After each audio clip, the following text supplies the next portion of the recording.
A partir de agora, vamos conversar com o Dr. Jairo Araújo. Ele é médico com atuação em nutrologia e na medicina esportiva. Vamos falar a respeito de como se escolher a proteína ideal. Tem os famosos, né? Tem o famoso whey protein e tantos mais.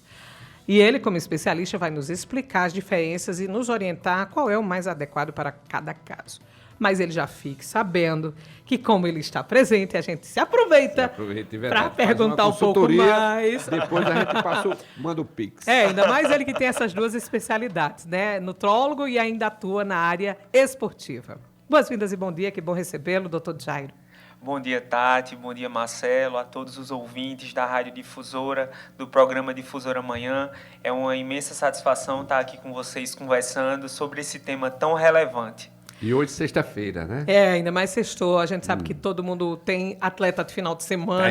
Começando hoje. Um monte, que tudo faz no final de semana.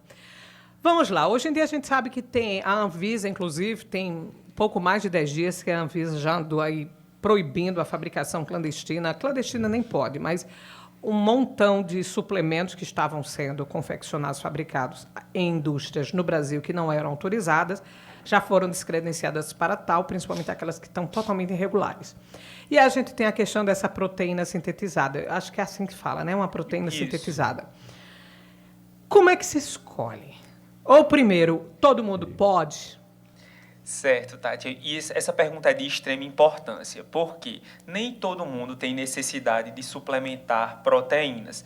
A gente inicia baseado na quantidade de proteínas que a gente precisa ao longo do dia. Vou dar um exemplo para vocês. A gente tem 3 grupos principais de pessoas. As pessoas que não se exercitam, os atletas de alto rendimento e os idosos. Então, nesses 3 grupos, a gente tem as quantidades. Por exemplo, as pessoas que não se exercitam, elas precisariam de 0,8 a 1 gramas de proteína por quilo por dia. Então, uma pessoa de 60 quilos, ela precisaria, em média, 55 gramas de proteína. O que você... Traduza 55 gramas para um pedaço de carne ou um ovo, ou não sei o quê. Porque, às vezes, vocês falam tantos gramas de proteína, mas aí eu fico sem saber. Significa o quê? É um bife? É um bife de quê? É um bife de boi? É um bife de fígado? É um bife de carne de porco? É o quê? Pronto. E quantos ovos vai dar isso? Se a gente for converter a pessoa de 60 quilos que não se exercita, ela precisa desses 56 gramas. Vamos melhorar essa nossa quilos. metragem? Tu tem quantos 60. quilos? Não, vamos colocar no nosso doutor quilos? Jairo, eu já entrei aí nesse perfil. Quando ele falou quem não se exercita e idoso. Aí é onde entra a minha proteína. Ele que era para estar se exercitando, que o médico já passou. Recomendou. Né? Nesse caso, a partir dos 60 quilos, com a idade, tem essa coisa da idade? Tem, porque quanto mais a pessoa com mais anos de vida, ela vai precisar suplementar um pouco mais de proteína por conta do efeito que a gente chama de sarcopenia, que é a perda natural da massa muscular ao longo que a gente vai envelhecendo. Para homens e mulheres, doutor? Perfeitamente. É praticamente a mesma quantidade. A gente tem pequenas alterações. Com relação à conversão que você falou, esses 60 gramas seriam como 3 bifes de peito de frango. E, por exemplo, se a gente for converter isso naquele scoopzinho de proteína, um scoop de proteína desses que a gente compra industrializado, ele corresponde a 4 ovos. Então, seria uma conta um pouco complicada, mas que a gente distribui isso ao longo do dia, de acordo com os alimentos que a gente vai ingerindo. Por quê? O ideal é que a gente não coma somente ovo ou coma somente uma proteína da carne, porque a gente tem proteína em vários outros alimentos. Inclusive legumes, né? Perfeitamente. Então, sementes. A gente tem até as proteínas industrializadas que são derivadas do arroz, da lentilha, que essas proteínas elas são indicadas para pessoas que acabam tendo intolerância à proteína do leite ou pessoas que sejam veganas. Então, a gente tem todo esse ajuste para a gente conseguir suplementar da maneira correta correta a quantidade de proteínas que a gente precisa fazer uso. Com relação ao efeito da sarcopenia, do processo de envelhecimento, já aumenta um pouco a quantidade de proteínas que são necessárias durante o dia. Se o indivíduo sedentário ele precisa de 0,8 a 1 grama de proteína, já o idoso já passa de 1,5 a 2 gramas. Então, percebam que a quantidade ela aumenta um pouco justamente por isso. E se o idoso pratica atividade física, aí é que se faz necessário, porque essa perda ela é um pouco mais acelerada. E aí nós temos o outro lado da moeda, quando a gente suplementa demais. A partir do momento que a gente suplementa demais o consumo proteico, essa proteína ela não vai se transformar sempre em músculos, ela vai ser convertida em glicose e gordura. E aí é onde mora o perigo, porque a gordura vem...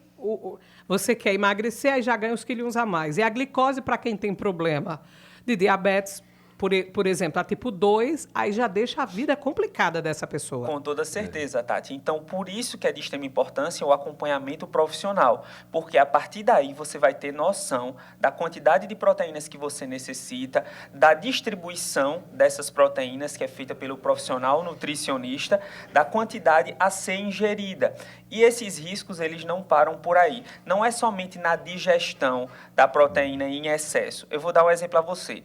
A Anvisa fez essa fiscalização com relação à qualidade das proteínas que estavam sendo vendidas. Isso. E, além da gente ter substâncias não relacionadas ao consumo proteico, como, por exemplo, amido, a gente tinha excesso de açúcares. Então, isso precisa ser tudo ajustado e você precisa verificar no rótulo do suplemento proteico a quantidade de cada substância que tem lá. Por quê? Quanto mais aditivos tiver nesse suplemento, pior para o seu corpo. A gente tem que prezar sempre para o mais simples, o mais natural. E a proteína, mesmo ela sendo industrializada, a gente consegue sim fazer o consumo de proteínas de boa qualidade para que a gente consiga construir musculatura, manter a nossa massa muscular de maneira consistente e satisfatória. Aí, no caso, vamos entrar na medicina esportiva. Quem é atleta tem uma alimentação geralmente acompanhada e balanceada. Mas aquele que quer ser um praticante de exercícios físicos mais agressivos, vamos lá ao CrossFit. Como é que fica essa pessoa que faz uma prática esportiva mais arrojada, como o caso os crossfiteiros, ou então quem faz aquela alta performance, natação e tudo mais, e que nem é atleta, só o pratica. Essa pessoa precisa de um consumo maior da proteína? Precisa sim, Tati, até porque, mesmo que ele não seja um atleta profissional, ele vai estar aumentando a carga energética que ele necessita ao longo do dia. Como seria isso? A partir do momento que você aumenta esse trabalho do seu corpo, você vai precisar suplementar sim, porque a proteína está sendo lesionada. Quando a gente faz exercício físico, o músculo cresce. Então, para que esse músculo cresça, a gente precisa consumir alimentos de maneira correta. Então, quando você faz o consumo dessa proteína, ela vai ajudar na síntese muscular, no aumento da massa muscular do seu corpo. Então, o atleta iniciante, como você está falando, ele vai ter que ter um consumo médio de 1 grama, 1,5 grama por quilo de proteína durante o dia. Então, essa suplementação, esse cálculo, ela é feita em cima do peso e pelo profissional nutricionista que está te acompanhando. Agora, doutor Dejário, quem está apto e autorizado a indicar, né, essa proteína?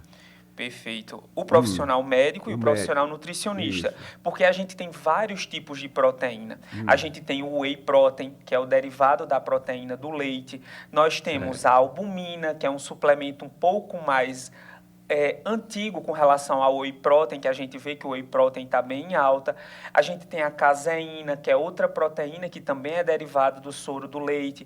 Proteína do bife, que é o beef protein, que também é derivado diretamente da carne. As proteínas derivadas dos vegetais. Então, a gente... Como a soja, né? Porque tem aquela soja texturizada que o pessoal recomenda bastante. Isso, a soja, a ervilha, o arroz. A gente tem diversas possibilidades para que a gente... O feijão tem também. também? Não, a gente não tem a proteína relacionada ao feijão, mas Entendi. o feijão ele tem proteína. Sim. Mas não nesse caso, né? nesse caso que a gente consegue comprar industrializado, a gente ainda não tem uma disponibilidade tão alta como essas outras, que a Sim. gente consegue encontrar na farmácia, nas casas de suplementação, mas aí é que mora o problema. Como a oferta ela é imediata, basta você entrar na farmácia e comprar, a gente acaba cometendo erros. Por quê? Tem pessoas que têm intolerância à lactose, tem pessoas que têm alergia à proteína do leite da vaca, que são coisas diferentes.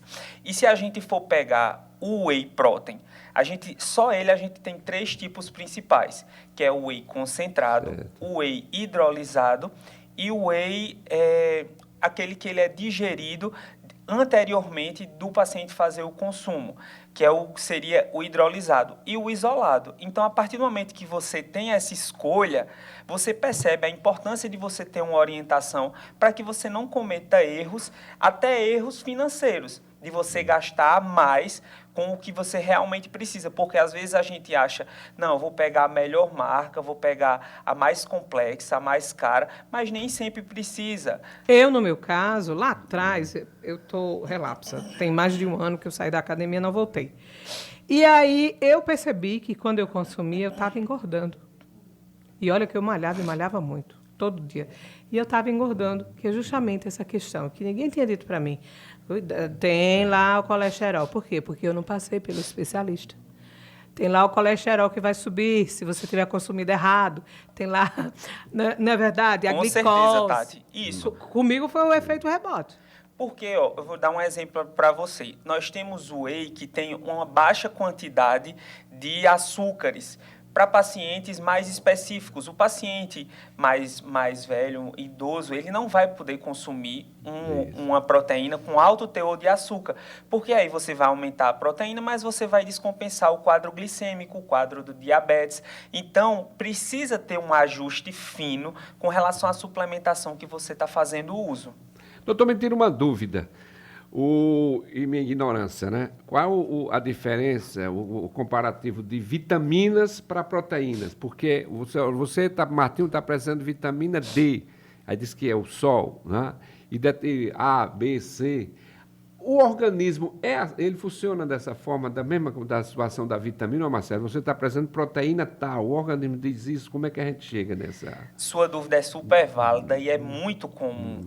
A gente tem 2 diferenças, os componentes nutricionais e as vitaminas. Componentes nutricionais são relacionados às proteínas, por exemplo, que constroem os tecidos do nosso corpo, é como se elas fossem tijolos na construção do nosso corpo. O sistema, né? Isso. Então, a gente tem proteínas, gorduras e carboidratos. Esses são os 3 principais, que são relacionados ao processo energético e à construção do nosso corpo. Aí, de diferença, nós passamos até as vitaminas. Nós temos vitamina C, vitamina A, vitamina E. Quase o alfabeto todo. Isso. E essas vitaminas, elas atuam como mensageiros em receptores específicos que trabalham na engrenagem do nosso corpo. É como se é um conjunto complexo de atuação, mas basicamente seria isso. Estrutura e energia, proteínas, carboidratos e lipídios, e as vitaminas como mensageiros, atuam na questão hormonal. E só complementando, Tati, o que você falou com relação ao aumento do peso com o consumo proteico. Não necessariamente está só relacionada à transformação dessa proteína em gorduras e açúcares. Também pode ter relação com componentes hormonais e vários outros casos, como, por exemplo, problemas de tireoide, problemas hormonais, alteração. Quando a pessoa já passa a atingir uma certa faixa etária, nós passamos a ter problemas mais específicos daquela faixa etária que precisam ser analisadas através de exames laboratoriais, de uma avaliação clínica aprofundada e de um acompanhamento multiprofissional. Porque eu cheguei aos 60 anos, então o que é que eu quero?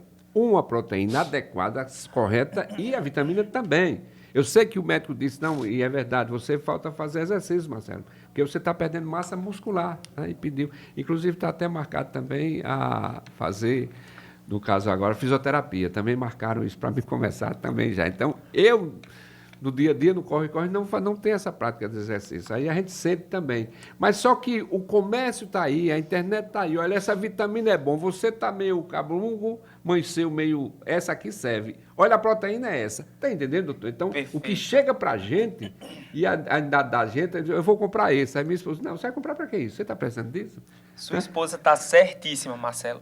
O ser humano, ele tem carência de acreditar em alguma coisa e o comércio muitas vezes se aproveita disso. Até o idoso, né? Não acredite nesses super suplementos que dizem que curam tudo. Muitas vezes a gente acredita que aquele suplemento que é vendido na farmácia, que assim que você entra, tem uma prateleira inteira que você não já sabe ofereceram qual vitamina comprar. a você? Tá, também já ofereceram na farmácia. Quando você vai comprar um medicamento, o farmacêutico diz, ou o funcionário lá diz... Isso aqui é bom, fortificante. Ele... Entendeu? Isso aqui é bom, você tá assim, ó. Por exemplo, eu tive chikungunya, inclusive na abertura da nossa entrevista, né? A gente foi apertar a mão, eu tô devagar. E aí eu me lembro que uma das coisas, quando eu fui comprar a medicação que o médico me passou, porque eu cheguei à internação e tudo, aí a moça da farmácia disse, ó, é muito bom magnésio, viu? Como é que estão as suas vitaminas? Eu disse assim, rapaz, eu tenho, polivitamina sempre uso, há muito tempo. Mas é bom magnésio, viu? Porque, olha, nesse caso aí, magnésio vai fazer não sei o que lá, não sei o que. Eu disse, me dê. Ela me convenceu. Porque você está na necessidade, você está precisando daquilo. Doente, toda dolorida, no desespero. Ele aproveita já para mais... Ele é médico, fez o exame, precisa, né, doutor? Mas aí, vamos tentar ver o lado bom e o lado ruim. Isso, vamos Certo. Eu lembro que lá atrás, quando surgiu a febre de se consumir acerola, isso eu era menina. O meu tio, que é professor de educação física lá em Pernambuco, hoje já aposentado, ele dizia, menina, você bota essa quantidade de acerola, menina, você vai arrebentar seu fígado de tanta vitamina, não pode.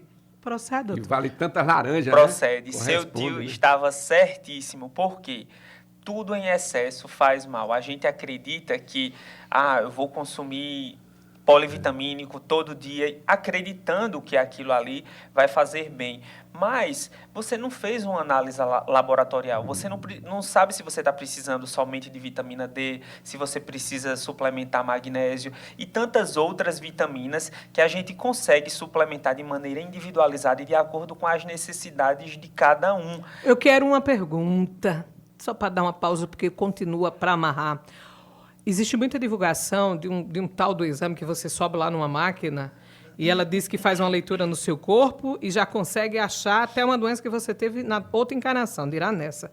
E aí diz, já consegue ver isso e aquilo. Isso é verdade, doutor? Existe essa máquina mesmo que você sobe em cima dela e ela consegue dizer tudo? Porque eu acho que nem a ressonância magnética é tão perfeita. Tudo não. Assim como eu disse a você, né? Não acredite em promessas mirabolantes, promessas milagrosas. O que a gente tem é a bioimpedância, que é uma máquina que ela basicamente... Eu não quis dizer o nome, mas era essa mesmo. Que ela faz cálculos em cima da sua composição corporal. Então, o que é que ela calcula? Através de um maquinário, ela vai estimar a água do seu corpo, a sua composição de gorduras, a sua massa muscular. Então, através dessa análise, que ela é cientificamente comprovada, a gente consegue trabalhar melhor. Por exemplo, às vezes você tem uma diferença entre a composição corporal de um braço para o outro. Então, você vai chegar para o educador físico e vai dizer, eu preciso melhorar a composição corporal desse braço. Ou então, você teve algum problema de saúde que por algum motivo impediu a locomoção. Então, você vai perceber que a sua massa muscular ela vai aumentar no membro que não foi afetado. Então, toda essa análise ela é cientificamente comprovada, mas são dados que a gente vai usar para poder a gente fazer o programa direcionado à sua situação de saúde. Então, não é tão milagroso, tão mirabolante. E tão preciso assim, né? Precisaria uma complementação de um exame de sangue? Perfeito. Um exame para... Tem algum outro exame para ver a questão do osso? O de sangue só serve? Qual é que vê o osso? A gente tem um exame chamado a desintometria óssea. Esse exame, ele geralmente é passado para pessoas que têm uma fragilidade óssea pessoas que já estão na menopausa, mulheres na menopausa, para ver a composição óssea, a necessidade da gente suplementar cálcio, vitamina D. Então, você percebe a infinidade de possibilidades que a gente tem e que precisa ser individualizada a cada situação clínica. Porque tem no rótulo, logo no começo da entrevista, o senhor falava a respeito do rótulo, né? Para a gente ter muita atenção no rótulo do whey. E aí o senhor falava, olhe bem o rótulo, porque ali diz consumo diário, o consumo diário que nós precisamos. Qualquer ser humano precisa de 1 grama de vitamina C, precisa não sei quanto de miligramas de vitamina C, não sei o que lá. Aquilo é verdade, aquilo serve para todo mundo. Eu fico olhando, sabe por quê, doutor? Porque, por exemplo, eu tenho 1,73 m, tinha, porque aí vai envelhecendo, vai encolhendo, né? Eu tinha lá atrás 1,73 m. Eu tenho uma altura X. A mesma quantidade de vitamina, de proteína, de nutrientes que o meu corpo precisa é também para uma mulher da minha idade, mas que tem um tamanho ou maior ou menor que o meu, ou para cada tamanho de corpo. Eu não estou falando questão de idade, que idade a gente sabe que tem uma diferença. Mas, por exemplo, o mesmo quantitativo que serve para mim servirá para uma mulher que tem a mesma idade que a minha, mas que tem um peso diferente, uma altura diferente, é a mesma. Essa sua pergunta é super válida, Tati, mas eu trago para vocês o conceito de que tudo que a gente faz é em cima de estudos científicos, estudos clínicos. Então, é como se a gente tivesse uma média das doses que seriam necessárias tanto para a pessoa com um maior peso quanto para um menor peso. A gente se preocupa bem mais no contexto pediátrico, nas crianças, que a gente tem uma variação e o cálculo das medicações ela é em cima do peso daquela criança, do peso que a gente Sim. faz os cálculos para ver a medicação necessária. Mas o adulto em geral, por exemplo, quando a gente faz o uso da dipirona para dor, a gente toma um comprimido de 1 grama ou de 500 miligramas a cada 6 horas. Então, isso aí foi em cima de estudos que foram feitos com um grupo populacional, com um grupo de pessoas, para que, através dos cálculos, a gente conseguisse estimar a dose necessária para aquela idade, aquela faixa etária. Mas me preocupa isso, doutor, porque, vamos lá, quando a gente vai para grupos populacionais, eu me lembro lá atrás, quando eu estava no mestrado, quando a gente ia estudar pesquisa quantitativa e qualitativa, e geralmente, na área de saúde, são pesquisas quantitativas, né? Porque vocês precisam de tamanho de população. Eu me lembro bem que existiam grupos de sujeitos, individualmente falando, né, porque esse é o termo científico, os grupos de sujeitos, e aí trazia para cada grupo algumas características. Por exemplo, só mulheres pós-menopausa, antes da menopausa, mulheres de tal idade fértil e tal. E que realmente me preocupa essa questão, porque muitas vezes eu não acredito, de verdade, que a mesma quantidade de nutriente que sirva para uma pessoa que tem 1 metro, uma mulher, falo de mulher, que tem 1,50 m, seja a mesma quantidade e vai ser necessário para uma mulher do meu tamanho. Uhum. Eu acho que é impossível, porque eu vou ter mais osso do que ela, vou ter mais músculo do que ela. Eu sou muito maior. Minha diferença vai ser mais de 20 e tantos centímetros. Então, assim, meu corpo é outro. Peso, tudo bem, porque às vezes realmente está o peso igual. Mas, assim, de altura, de tamanho, eu acho que vai ser diferente. É o meu achismo. Mas só como ciência não trabalha com achismo, trabalha com precisão, pesquisa, eu acredito que essa questão da altura, do tamanho da pessoa, não do peso, deveria ser também considerado. Não. Ou já o é? Não, é considerado sim. Mas é o que eu estou te explicando. Essa quantidade de medicação que a gente faz, eu trouxe a questão da dipirona, mas as vitaminas a gente vai ver em cima do laboratório. Então, é muito mais preciso. Ah, que ótimo. Entendeu? Por então, exemplo, o exame já traz até a quantidade. Isso. Quando você faz a dosagem de vitamina D, a vitamina D, você vai coletar o seu sangue e você vai ver quanto é que você tem de vitamina D no seu corpo. Aí a gente passa para a comparação em cima do valor de referência do laboratório. Então, o valor de referência daquele laboratório porque depende dos reagentes que vão ser usados, da máquina que está sendo usada. Por isso que muitas vezes a gente estranha. Porque em laboratório tal o valor de referência é tanto e no outro já muda. Porque a gente tem reagentes específicos, equipamentos específicos que vão ser usados para poder fazer a leitura daquela quantidade que você tem no seu sangue. E aí a suplementação, ela vai em cima do que você tem no seu corpo e não mais específico com relação ao seu peso e à sua altura, porque aí a gente já vai para medicações mais específicas, como antibióticos, medicações para dor e as diversas medicações que a gente tem no mercado. Doutor, vamos dar só uma pausa para beber água? Perfeitamente. Rápido, e a gente volta para fazer mais uma pergunta e depois o encerramento por conta da sua agenda. Estamos recebendo o doutor Djairo Araújo, ele é médico com atuação em nutrologia e medicina esportiva. Estamos falando a respeito o consumo, né, adequado para o whey, protein e como nós, né, aproveitamos a presença e já trazemos aí outros assuntos que ele também domina. São 9h02, voltamos já. Agora são 9h06, Maceió, Alagoas, Brasil. Para o mundo, né, Marcelo Rocha? Isso, para o mundo, Tati. Estamos na Rádio Difusora de Alagoas, são 77 anos de história, em 93,3. Recebendo agora o doutor Djairo Araújo. Ele é médico com atuação em nutrologia e medicina esportiva. Antes de irmos para o apoio cultural, estávamos falando a respeito do quantitativo exato mediante altura, peso, idade, dos nutrientes para os corpos. E a gente vai agora entrar um pouquinho em cima da medicina esportiva. Aqui em Alagoas, a gente sabe que nós temos os nossos clubes esportivos de futebol, temos também atletas em outras áreas crescendo cada vez mais, que bom, Alagoas está despontando. E aí, quando a gente vai para essa área da medicina esportiva, fale-nos um pouco a respeito da sua atuação nessa área, doutor. A área da medicina esportiva, ela é bem ampla e nós temos atletas, desde atletas iniciantes aos atletas de alto rendimento, como os atletas que praticam Ironman, Ultraman, que aí já são atuações muito mais específicas. E ao contrário de que muitas pessoas pensam, o corpo do atleta, a gente tem que lidar com ele como um corpo doente. Por que isso? Isso parece até uma... Me chocou. Eu chego a ter um sustinho aqui. Essa declaração, ela choca um pouco porque o atleta de alto rendimento, ele vive em situações extremas.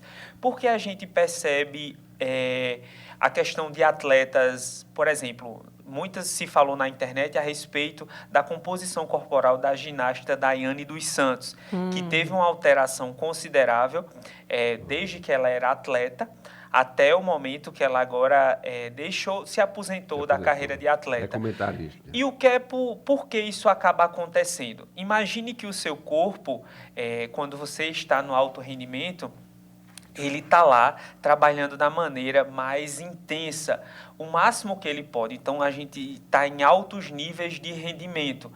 E o corpo da gente, ele sempre vai querer ir, tendenciar a ir para a questão desse maior rendimento, do maior peso que você já teve na sua vida. Então, o seu corpo ele acaba ficando acostumado à alta queima de calorias e a partir do momento que você deixa de atuar, deixa de ser um atleta de rendimento, o seu corpo ele não está queimando aquela quantidade de energia que ele queimava anteriormente, mas, e o que é que acontece? Aquilo se transforma em gordura, em aumento de peso. Se eu resolver o meu problema, lá atrás eu tinha 2 empregos, eu sou do Estado já há mais de 20 anos como concursada, e aí eu tinha um outro emprego numa emissora privada. E, paralelamente, eu estava fazendo especialização, estava estudando, tá? Então eu tinha uma vida muito corrida. E aí eu resolvi sair da empresa privada, terminei os estudos, né? Terminei minhas pós-graduações e fiquei só aqui. Menino, a balança pesou. Eu percebi a diferença, assim, foi gritante em pouco tempo. O meu corpo, então, estava lá, ridiculamente acostumado com aquela queima e começou a exigir que eu comesse tanto, né? Continuasse comendo a quantidade que eu comia antes, né?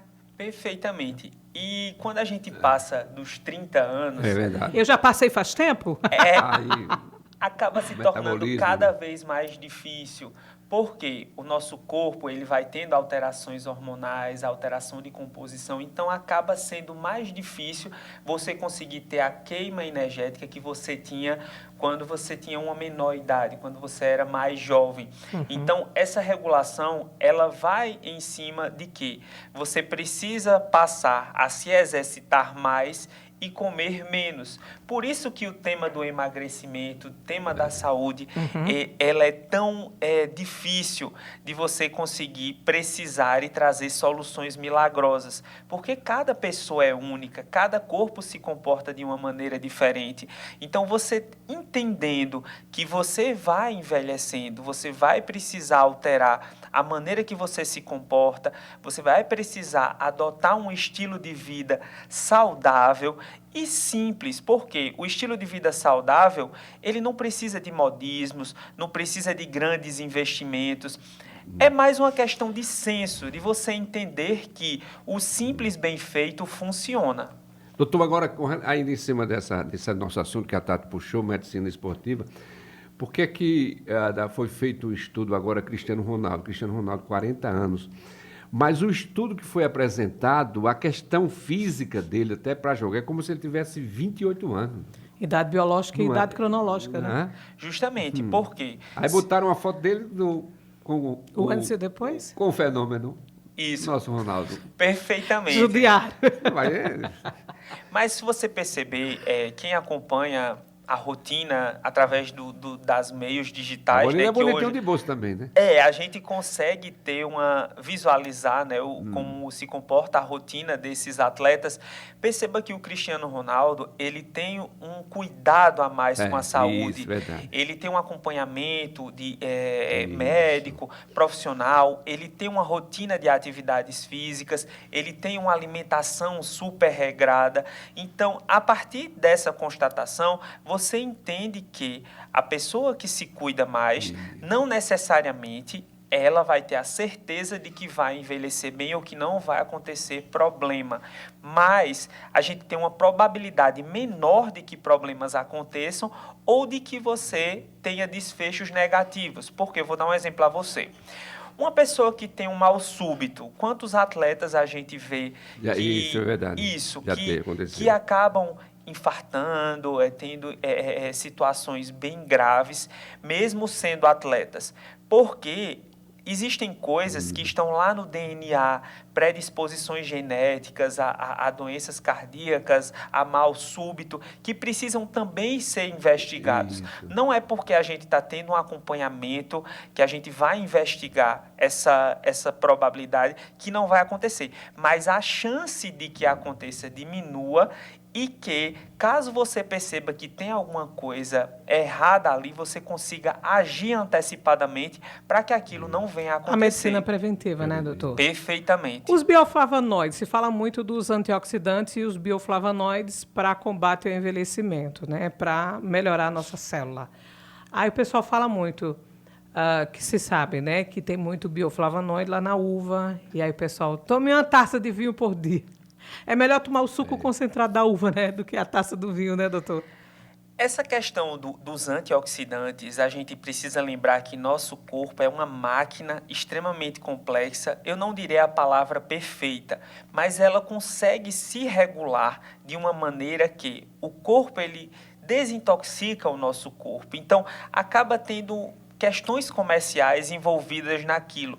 Claro que é bom você tomar uma taça de vinho, tem estudos para a doença coronariana, ou então o suco de uva, vai da escolha de cada pessoa. Os detox da vida, os sucos detox, aqueles verdinhos. Mas entra mais na questão suplementar mesmo, alimentar. Porque é bem diferente você fazer o consumo de um fast food do que você comer um prato de salada. Você nota a diferença no seu corpo. Não tem rodízio de salada. A forma que o seu corpo se comporta. Tem vegano. Da maneira que você... Já tem tanto, é verdade. Da maneira que você se alimenta, o corpo ele vai refletir Então, não existe uma fórmula mágica, um roteiro pronto do que você vai fazer.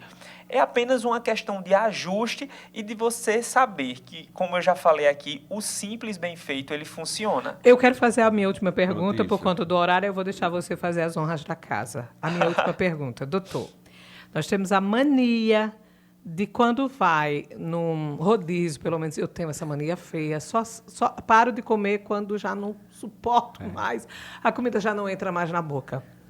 Fazer isso vez e nunca, digamos, a cada 2 meses, é ruim ou pode? Não, O intervalo de um para o outro. Eu não vou todo Mas mês, depende não. também se está bonitinho de bolso, né? E quando eu como até cabeça, cansar. É quanto mais horrível. come, né? Mas eu como até cansar. É muito terrível comer até cansar no rodízio, doutor, pelo menos uma vez e nunca. Tati, eu vou dizer a você. Existe uma fome que é chamada de fome hedônica, que é o que a gente chama de fome emocional. Eu tenho uma filha de 8 meses e ela... Parabéns. Obrigada. Parabéns. doutor. E a gente Qual o percebe nome que dela? Lali, Maria Lali. Que Maria bonito. Lali. Maria Lali. Que linda. Um abraço Ela- para sua esposa também. Muito obrigado. A gente percebe que a criança, o bebê, ele come até ficar saciado. Quando ele não quer mais, ele balança a cabecinha, ele bota a mãozinha e não come. Isso Diferente da gente, que a gente tem um criança. componente emocional associado. Então, a partir do momento que a gente está no rodízio, a gente pensa assim, eu paguei caro, então eu vou comer o máximo que eu puder. Aqui, Já entra assim, já vai assim. com Vou dar certeza. prejuízo hoje. É verdade. Naquele momento, não tem problema. O negócio é você fazer aquilo de maneira rotineira, Sim. todo final de semana. Assim, a gente precisa ter atenção com relação a isso. Mas não tem problema nenhum você ir para um rodízio, você comer bem, comer até ficar satisfeito até demais. É demais, é. Mas não existe problema em você ir no rodízio. O problema é você ir ao rodízio toda Sempre. semana ou todo dia. Aí depende. Então, assim, tudo é uma questão de regulação. Se eu comi muito no almoço, por que eu não dou uma reduzida na tarde ou na hora de jantar? Eu fazer a alimentação mais leve, uma sopa. Eu fico o resto do dia no chá, doutor. Quando eu vou almoçar no rodízio, depois o jantar vai ser chá e tudo é chá. Tati, agora tem outra coisa. Isso que você falou é de extrema importância. Por quê? Tem pessoas que acabam adotando isso para a vida. Eu vou comer hoje muito e amanhã eu não vou comer. Eu vou comer pouco. Isso. Então você acaba desregulando a composição da sua dieta. Então você não, se você for fazer jejuns, que a gente tem vários tipos de jejuns cientificamente comprovados, jejum intermitente, também há necessidade de um acompanhamento profissional. Porque nem sempre o jejum que serve para o outro servirá para você, caso você trabalhe em cima dessa questão do jejum. E a gente também tem descompensações metabólicas com relação a essa alteração súbita alimentar. Vou dar um exemplo a você. Não comi carboidrato hoje o dia inteiro. Quando é pela manhã, no outro dia, diz, não, agora eu posso, vou comer uma bombinha de chocolate. Você tem um aumento glicêmico, um pico glicêmico imediato, que aquilo ali vai prejudicar um quadro de diabetes, ou até alterar, caso você seja mais jovem e não tenha esse diagnóstico de diabetes, a gente começa a dar os primeiros passos para descompensação do quadro como um todo, que é o que a gente chama de síndrome metabólica, que relaciona diabetes, hipertensão e a gordura no sangue. Agora, para o dia a dia, doutor Dijário, o dia a dia, para manter a proteína, a alimentação, aí tem o quê? Aí a carne, são quantos ovos, quantos bifes, aí tem o frango também. Como é para a gente manter as nossas proteínas, né? Através da alimentação. Como é que funciona nesse caso? Teve até o caso da ex-Big Brother, da Graciane Barbosa, Foi que isso. fazia uso daquela quantidade de ovos verdade, ao longo do dia. A ciência, ela fala que a quantidade... Só um parênteses com relação a essa questão dos ovos que você falou. Os estudos, eles mostram que a quantidade de ovos ideal de você fazer o consumo durante o dia seria de até 4 ovos. Para um adulto. Para um adulto, durante o dia. Mas sabendo que quanto maior o consumo proteico, maior a atenção, porque tem pessoas que têm problemas renais, e aí é o tema para uma outra entrevista. Mas com relação à composição do prato, a gente tem que prezar pela diversidade. Basicamente, se a gente colocar 1/3 do nosso prato com legumes, o outro terço com o carboidrato, que seria o feijão e o arroz, ou então o feijão e o macarrão, e o outro com proteína, já seria o ideal. O quanto de proteína? 2 filés de frango, ou um filé de frango e um filézinho de carne. Então, assim, a gente vai observando, lembrando que eu estou falando aqui de maneira bem geral, e que cada pessoa precisa ter um acompanhamento profissional. Mas nem todo mundo tem ou o tempo necessário para um acompanhamento e até mesmo a disponibilidade, seja ela financeira, seja ela disponibilidade de horário com profissionais, mesmo no serviço público, para poder ter esse acompanhamento. Mas o que é que eu digo para você? Certo. Que a partir do momento que a gente modera no nosso consumo, tem atenção no que a gente consome, evitar fazer o consumo de muito carboidrato. O que seria carboidrato? Pães, massas, que é o que a gente gosta muito de fazer uso, mas a gente ter atenção. Se eu estou comendo um carboidrato, um pão, coloco uma proteína ali para poder complementar. Se eu estou comendo uma salada, coloco um azeite para eu poder complementar com relação à questão da gordura boa, dos lipídios. Então, assim, é toda uma educação, uma construção que você faz com relação ao seu consumo alimentar ao longo da sua vida. Por quê? A nossa vida não é uma corrida de 100 metros. É um treinamento para uma maratona. Menino, ele arrasa nas frases, né? Quase um filósofo. Próxima profissão. E o nosso cuscuz? O cuscuz não pode deixar. Eu, como bom nordestino, e vocês também. Mas tudo com moderação, tá? Com moderação, Doutor Jairo, foi muito bom tê-lo aqui. Volte mais, porque ficaram alguns assuntos pendentes. Sair dos rins. Esse assunto é importante que volte aqui para conversar a respeito. Muito obrigada. Deixa aí suas considerações finais, por favor, para o nosso ouvinte. E onde ele encontra nas redes? Está nas redes sociais atuando? Tô sim. Muito obrigado. Já vou segui-lo. Qual é o arroba? Pelo @Dr. de Jairo. Vocês me encontram lá no Instagram. Eu tenho um canal no YouTube também, Dr. de Jairo, que eu falo sobre diversos temas da área da saúde. Tô no Kawaii, tô no TikTok. Então, assim, a gente hoje tem que ter atuação multiplataforma. Então, quem quiser pode me encontrar nas redes sociais. Já achei aqui. Agradeço demais pela receptividade de vocês aqui na Rádio Difusora. Tati e Marcelo, me coloco à disposição para próximos momentos como esse, para trazer conhecimento para a população sobre saúde e bem-estar. Pois é, e a internet é séria quando tem pessoas sérias que sabem o que estão falando, né, Tati? Tão bom. A gente acessar quem conhece. Doutor Jairo, né? Volte mais. Essa casa é do alagoano e do brasileiro. Quer dizer, de todos, né? Vai que tem os estrangeiros aqui nos ouvindo. A casa é de todos. De todos. Recebemos aqui o doutor Jairo Araújo. Ele é médico em atuação em nutrologia, especializado também em medicina esportiva. Falamos a respeito da saúde. É verdade, Marcelo? A saúde.